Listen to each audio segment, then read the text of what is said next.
بسم الله الرحمن الرحيم. قال أحد الحكماء: ما رأيت أتعس من أربعة. قال: شخص يدعى للعشاء ويطلب المزيد، شخص يريد الانتحار وعمره مديد، شخص يلبس القديم ولديه الجديد. وحينما سألوه عن الرابع قال: معلق لا يعلق على ريال مدريد. يا رباه، مستحيل يا ريال، مستحيل يا ريال، هذا ما لا طاقة لي به يا ريال. دعهم يحاولون، فالمحاولة أمامك شرف.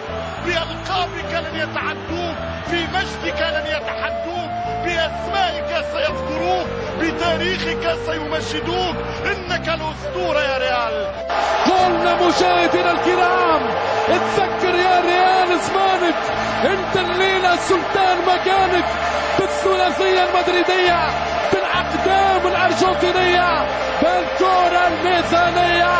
ريال على الاوقات هو بثوب الابطال، يتذكر سنين وسنين الريال بهذه الامور الكبيرة والرهيبة. الله، يا له من ملك، يا له من ريال، يا له من كبير يستفد، كبير يستفد في هذا اليوم، في هذا المساء. في الملعب المرعب، في بيت الرعب، يخوف البرنابيو. اي والله يخوف.